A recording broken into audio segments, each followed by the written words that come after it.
Now, I'd like to remind everyone about a few housekeeping things here. For the audiences who are joining us online, you can ask your questions. I'm very, very interactive in the way I run these sessions. So please ask your questions online using the GLOBESEC app. I have my tablet with me. The session time here is 30 minutes, and that will include all the questions from you. If you do have a question here in the audience, please raise your hand. Do stand up.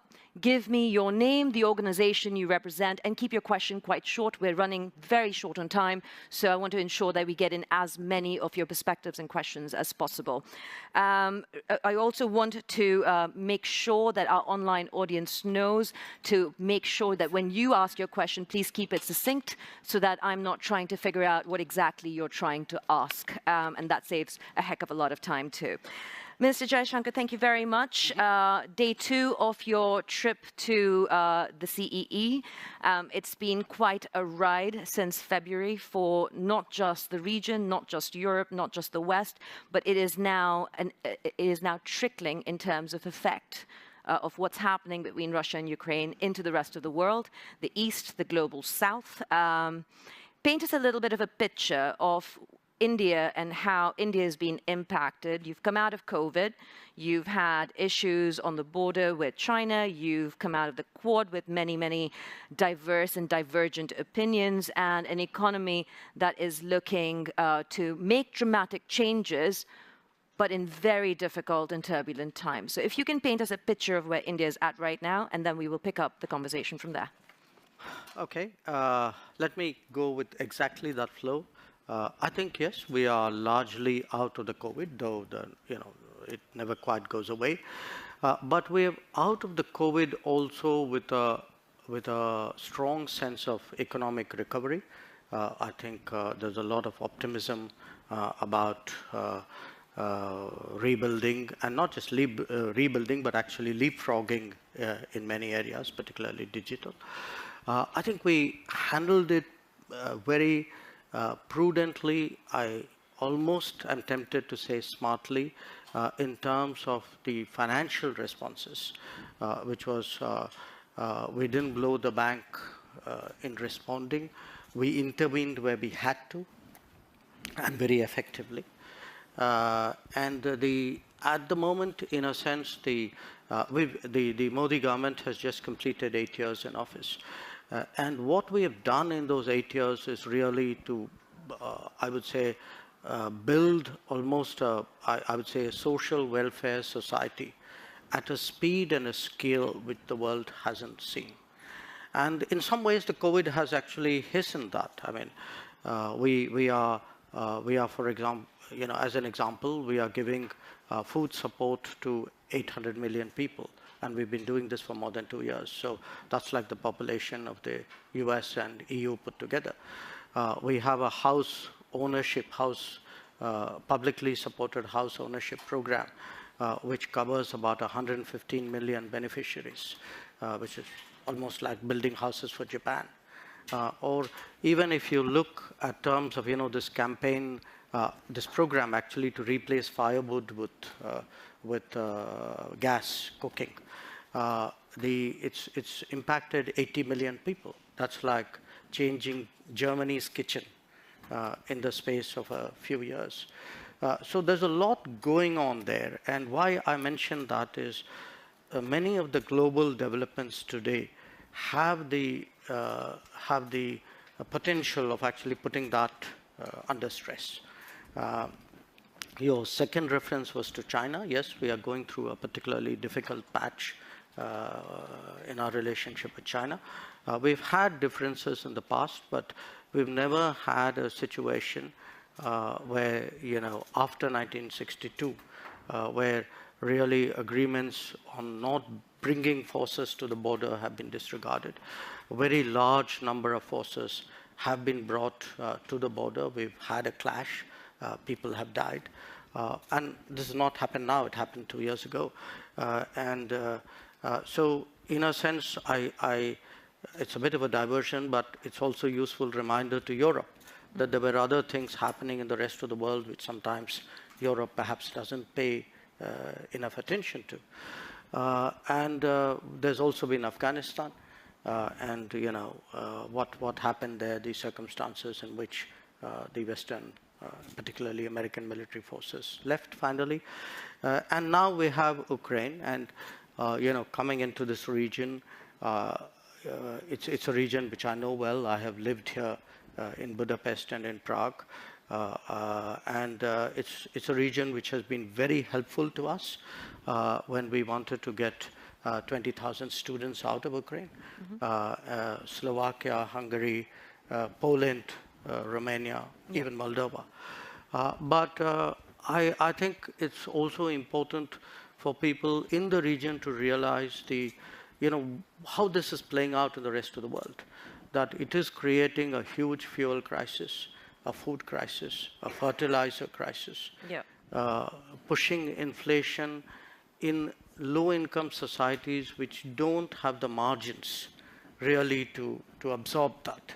And so it can very quickly become political in many societies. I think that brings up an interesting question that's come in from an online audience member, which is relevant to this, this point that you make about the rest of the world versus right here, right now in Europe or in the West. How interested are the Indian people in the war in Ukraine?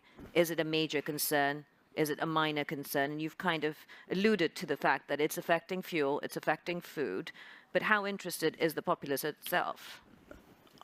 I think it's a major concern. It's a major concern for two reasons. Look, today our existence is very connected. I mean, everybody sees things on the television, on their phones, on the net. So wherever you are, and because bear in mind today India is a very digital society. Even people at lower levels of income, the one thing they do have is the connectivity. So there is a lot of awareness. I don't think anybody, everybody is, to put it mildly, disturbed at the conflict. They see the pictures, they see that happening. But the other part of it is begun to impact people's daily lives. That it's impacting the petrol cost at the bank. It is impacting your wheat cost in your shopping. It will have impact for farmers as they get along with sowing. And I think businesses when it impacts business, because it is impacting business in multiple ways. There's a container problem, there's an insurance problem. You don't get certain commodities, or if you do, the prices are up. So it's disrupting life. And it's not a unique causal disruption. At the same time, I think some of the lockdowns in China are also having an economic impact. So, but when you disrupt the economy, it shows up in employment. So I think it does trouble people. Trouble people is a very well, it's a job of a government. I understand it would trouble people. I think it troubles people in the West as well when cost of living crisis starts hitting. At some point, when you look at global supply chains, this is a very different world in 2022 that we operate in versus, say, in 1991, pre-liberalization, when India could afford to stand by non-alignment as it was defined then. I think a lot of critics would ask you the increase in your oil imports that have happened between 2021 and 2022, it's 9 times higher as of this month. You have been questioned in terms of that increased oil import from Russia, $95 a barrel for Russian oil, 119 approximately for Brent crude. Is that profiteering? Is that looking out for your own interest? What does that really mean for foreign policy in India? And how do you tie non-alignment with 9 times more oil imports out of Russia? How do you make the two meet? Well, look, first of all, I don't see a non-alignment oil connection at all. Today Europe is buying oil. Europe is buying gas. I just read the new package of sanctions.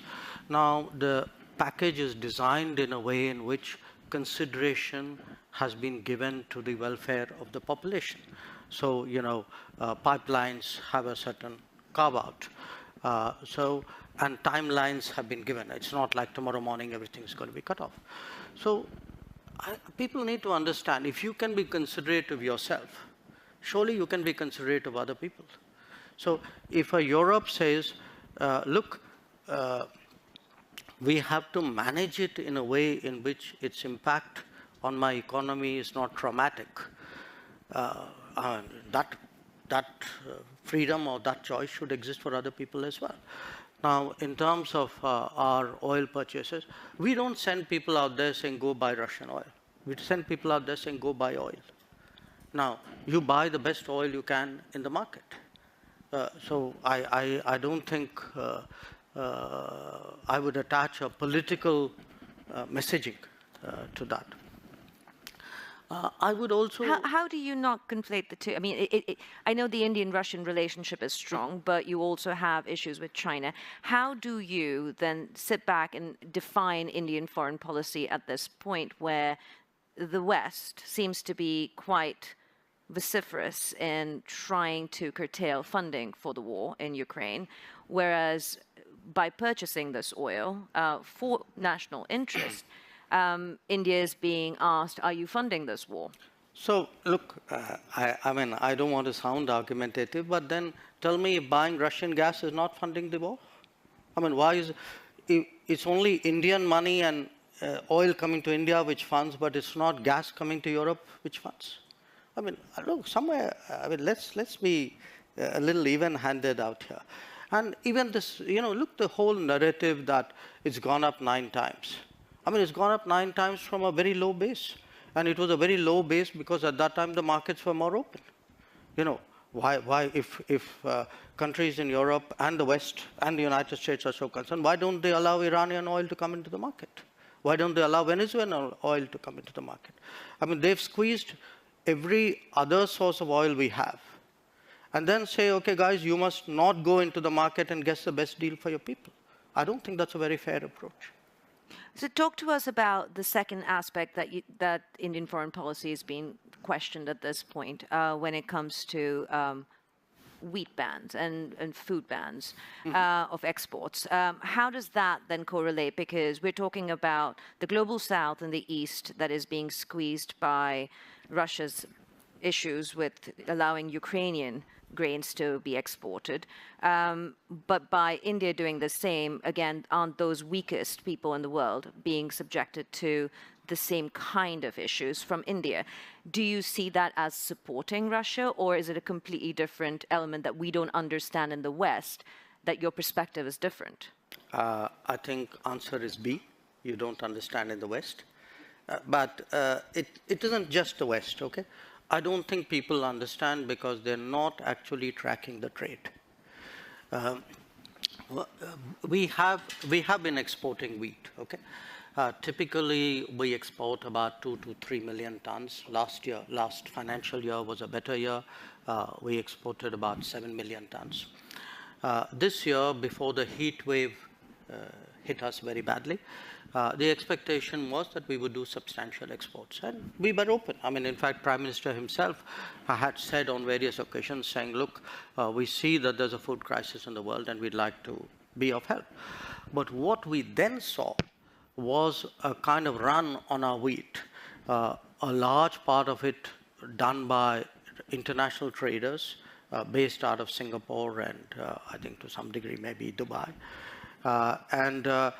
The result was actually the low-income countries, many of whom were our traditional buyers, like our neighbors, Bangladesh, Sri Lanka, Nepal. These are our traditional buyers, okay? Interestingly, the Gulf buys regularly from us. I heard Dr. Tedros in the earlier session talk about Yemen. Yemen buys from us. Sudan buys from us, okay? Now, what we saw was the low-income buyers were being squeezed out. The wheat was actually being stocked for being traded. So in a way, our goodwill was being used for speculation. Mm-hmm. So we had to do something to stop that because it was also impacting us at home. Our prices were going up. So I want to be very clear what we have done. We have actually said, look, we're not going to give speculators an open access to the Indian market so that the Indian customer and the LDCs of the world get the short end of that. Yeah. What we are still open to doing is where we see a kind of a deserving country wanting wheat, very glad to supply it within the realm of possibility. And just for the record, I think we've done this year wheat exports to about 23 countries. The rate of export this year, if I were to take the same period as last year, my rough sense is it's about 4x. Okay. So actually, it's gone up. And I know in many cases, foreign ministers of some countries have called me up, and we have assured them that they would have access to our markets. So this is all about stopping and curtailing speculation at the end That's of the right. day. And preventing a diversion to high-income countries with a greater possibility to buy, because what we saw happen with the vaccines, we don't want to see happen with the wheat, which was the rich people got vaccinated and the poor were left to God and well, that brings up a question again from the audience now, and I would like to ask, I will come to you. I want to just do one question from the online audience, which kind of follows up on your point of diversions. This person's asking, according to the Wall Street Journal, India is becoming a key point for transshipment of Russian oil to bypass sanctions. How does that serve India's foreign policy interests? I don't know. Does whoever wrote that knows what transshipment means? Well, I mean, transshipment is when you get it. No, when you get it and you sell it to somebody else. I've not even heard of anybody in India thinking along those lines. So yes, we do buy. So you're saying the Wall Street Journal report is inaccurate that they're quoting? Politely, yes. Okay. So I can say it less politely, India but is not a conduit to any Russian oil transactions. No, not at all. I mean, listen, please understand the oil markets. There's an enormous shortage of oil. There's a physical shortage of oil. Getting access to oil is difficult. I mean, a country like India would be crazy to get oil from somebody and sell it to somebody else. I mean, this is nonsense. So that is your question answered, and the minister's on the record. Yes, please. If you could stand up, give us your name and a brief question. Konstantin Eggert, freelance journalist from Vilnius, Lithuania. Dr. Jaishankar, with the Indian government essentially ignoring war crimes in Ukraine, not condemning Russia, not doing sanctions, you then expect, I'm totally sorry, I know what I do, with India counting on global support for in its struggle with China, its issues with China. How do you think you'll be trusted by others after that? Why do you think anyone will help Delhi after you didn't help others over Ukraine? Thank you. You know, it's an interesting question which you might, I mean, not you, meaning you personally, but people might want to ask themselves, because if I were to take Europe collectively, which has been singularly silent on many things which were happening, for example, in Asia, you could ask, why would anybody in Asia trust Europe on anything at all? So here's the take. I don't think, I mean, first of all, I think you're mischaracterizing our position, where they have, for example, when Bucha happened, we condemned Bucha. And we actually asked for an investigation into Bucha. In terms of what is happening with the Ukraine conflict, our position is very clearly that we favor an immediate cessation of hostilities. It's not that we've ignored it, unless you call phone calls to Putin and Zelensky as ignoring something. So first, I would urge you to get the factual position accurately. Secondly, in terms of the connection you are making, look, you know, we have a difficult relationship with China. We're perfectly capable of managing it. It's, if I get global understanding and support, obviously it is of help to me. But this idea that I do a transaction, that I come in one conflict because it will help me in conflict two, that's not how the world works. So a lot of our problems in China have nothing to do with Ukraine, have nothing to do with Russia. They predate it. And there are, I mean, if we are getting into who is silent on what issue at what point of time, I could point to a whole lot of issues on which, as I said, I mean, Europe has sort of held its peace. So, I mean, it's a great polemical point you made. So I take it in that spirit. I think as a follow-up to that, a lot of the noises I've been hearing, both in the United States and here in Europe, is on a similar train, that you have a problem with China on the border. It's been going on for decades now. It is getting worse. What position does that leave you in when it comes to seeking support if further incursions are done, further skirmishes happen at the border or within the border, to kind of echo what's happening in Ukraine in terms of sovereignty issues that are being raised? Sorry, do you mind if I interrupt you here? No, please do. But I want to come back to a question, the crux of the question, which I asked a few people in the political circles, in the financial circles. What's your big question? And one of the foremost geopolitical strategists on Wall Street sent me this question for you. And the question is simple. If and when the choice comes down to it, not today, not tomorrow, but in the future, and she strongly believes it will, for India, will it become, in terms of support, the US or China?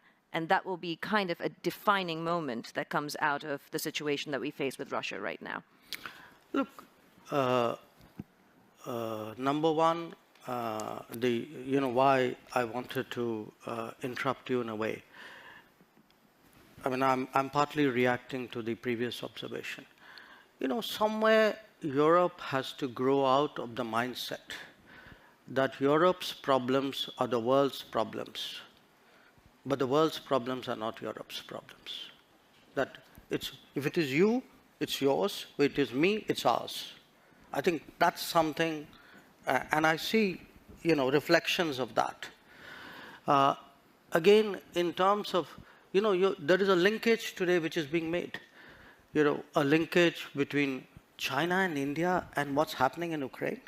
So come on, guys. I mean, China and India happened way before anything happened in Ukraine. So the Chinese don't need a precedent somewhere else in the world on how to, engage us or not engage us, or be difficult with us or not be difficult with us. So as I said, I mean, I just see this as frankly a not very clever argument, a very self-serving one. This idea that, your grand strategy must be about how you will choose. I will do what, as all of us do. I will weigh the situation, everybody, after all, how do countries eventually make decisions? There will always be two axes at this point. I think it's an understood, accepted fact that you have the West, US-led, you have China as the next potential axis. Where does India fit into this? But are you planning to not pick a side? No, I'm sorry. That is exactly where I disagree with you. This is the construct you are trying to impose on me, and I don't accept it. I mean, I don't think it's necessary for me to join this axis or not, and if I'm not joining this, I must be with the other one. I don't accept that. I mean, I think I am